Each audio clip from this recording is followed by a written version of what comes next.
إن أعجبك الفيديو لا تنسى الإعجاب والاشتراك في القناة.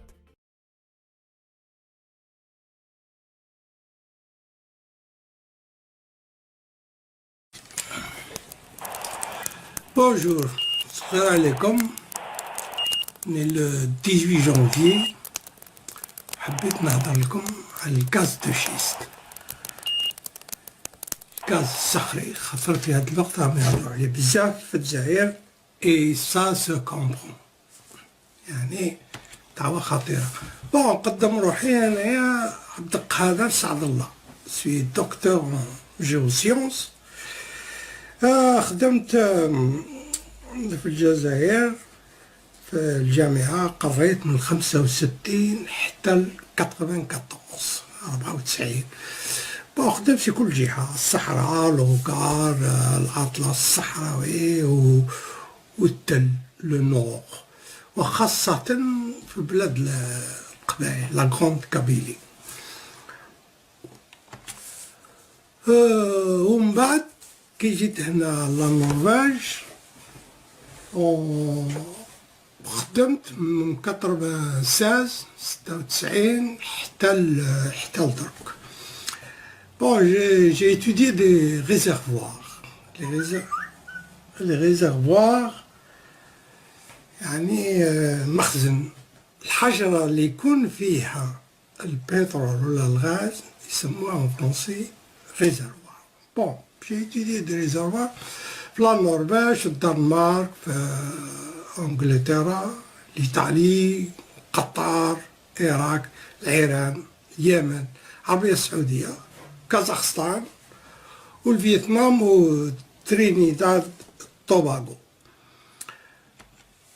بون درت دراسات، كونت شاركتي في 1999 درت دراسات للشركات كيما بي بي، كونوكو فيليبس، ميرسك، نورسك هيدرو، بي جي اس، بيرترا، سعودي ارامكو، شال، ستاتول، تاليسمان، دينو، ارال، شفرون، غازبرون، برام اي كاوسي كويت. صح الله غالب ما درتش السولاداك، راح تفهموا علاش. ريزرفوار، لي ريزرفوار سي الحجرة اللي يكون فيها بترول، خزان. ها هو واحد نقربها لكم تشوفوه، كي تشوفوا ça c'est un morceau de récif qu'il corail, c'est des polypiers. Et si vous faites attention, vous voyez des petits trous. تشوفوا مليح تشوفوا غير صغار كاين اللي كبار شوية، وفي نفس الوقت تشوفوا باللي في الحقيقة كل غار متصل مع الآخر. هادي en français يقولوا لها لا بوروزيتي ولا بيرميابيليتي. لا بوروزيتي سي الفراغ اللي في الحجرة، وهذا الفراغ يكون معمر بالبترول ولا بالغاز وبالماء، ولا كاين شي خطرات في ثلاثة هذا. و بيرميابيليتي يعني هذا البترول اللي راه لداخل والغاز والماء يقدر القطرة مع قطرة تتصل مع الأخرى يخرجوا ولا يقعدوا مترابطين. هذه لا بيرميابيليتي تاني on peut la mesurer. هاهي نوع وقت آخر تاع هذا. هادي تشوفوا كي نحكها هكا يوليك اللي لاكري هكذا. هادي سي التشولك، سي لاكري. C'est un très grand réservoir هنايا en Norvège. C'est l'Ecofisk. صح تشوفوا الغيران غير صغار حتى لداخل.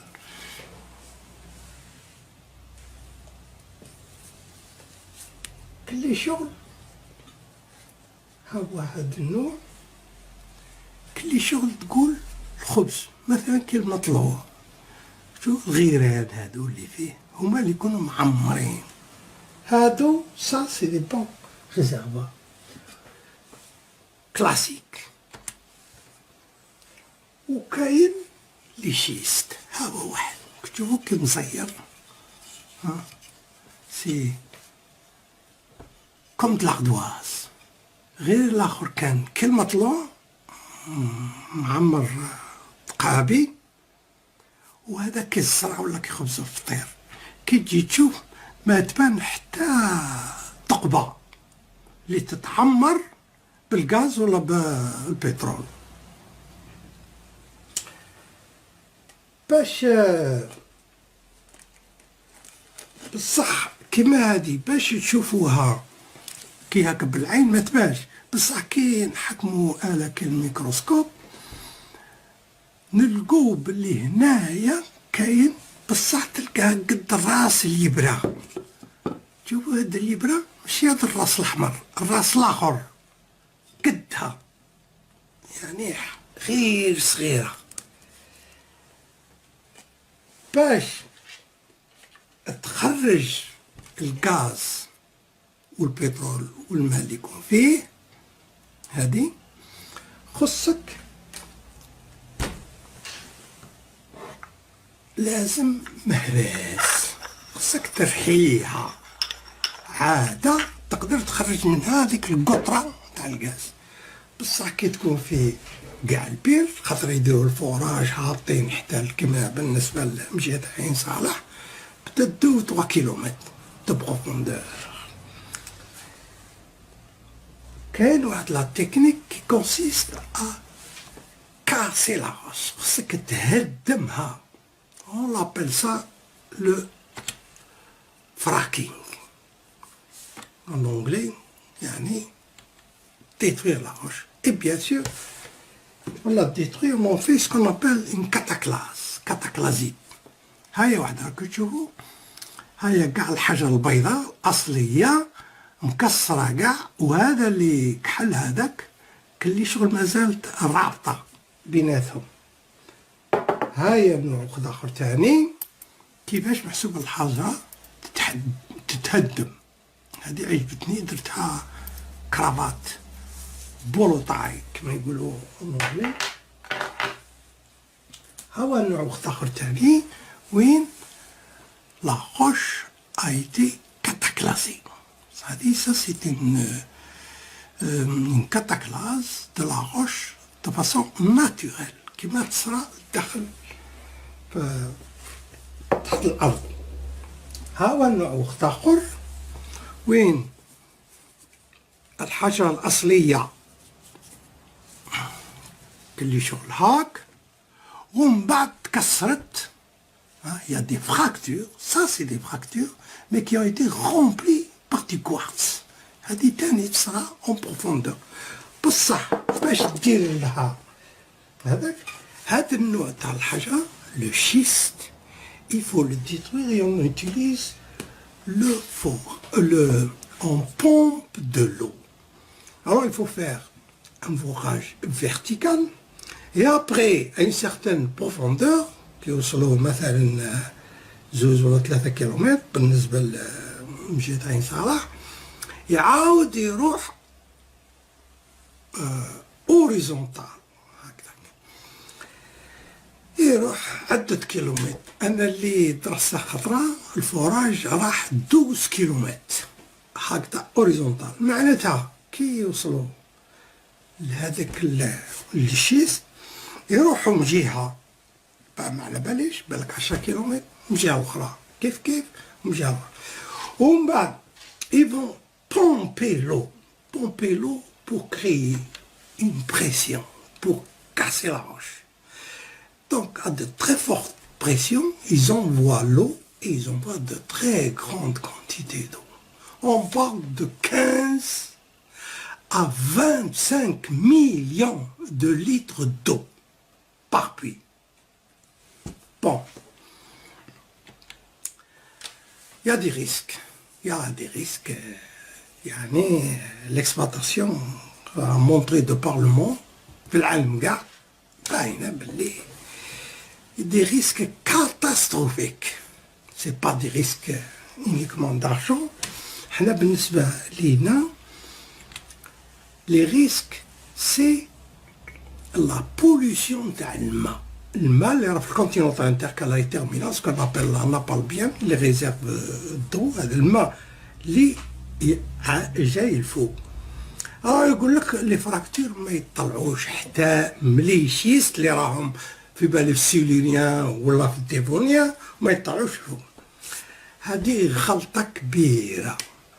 لا خاطر كي هذاك لي فراكتور كي يدخلوا الداخل في الشيست، le réseau de fractures qui va se créer en fin de compte dans ces cataclasmes, ce réseau de cataclasmes, il va arriver jusqu'au toit. Le toit des schistes. Et là, il passe à l'autre formation. Quelle est l'autre formation? Si c'est les schistes du silurien, c'est le dévonien. Si c'est le franien, c'est du nouveau à l'intérieur du dévonien, le dévonien, les grilles sont déjà fracturées. Donc, le grand danger, c'est qu'il rejoint un réseau de fractures qui existe déjà.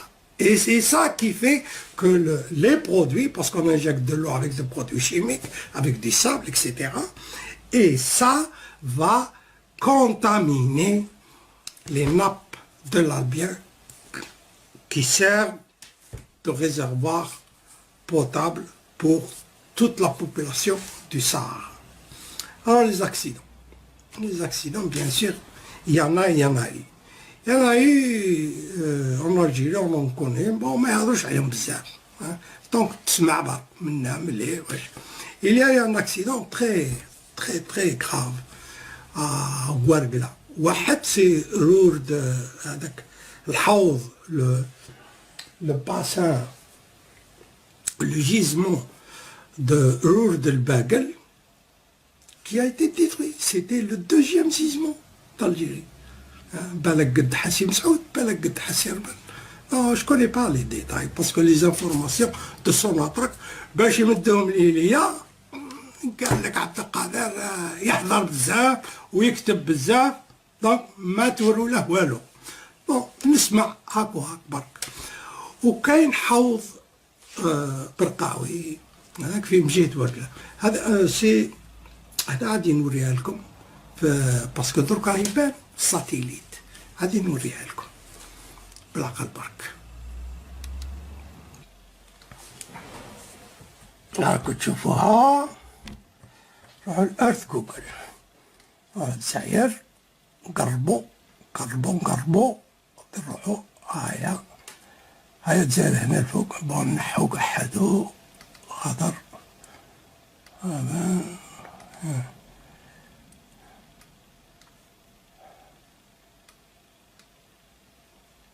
هاي حسيب سعود هنا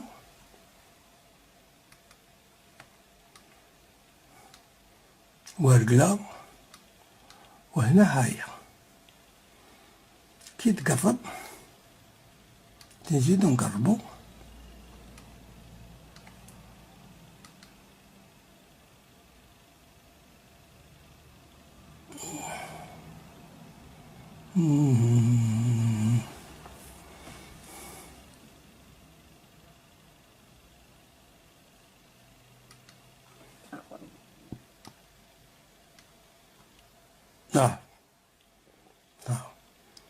جاو يحفروا en 1978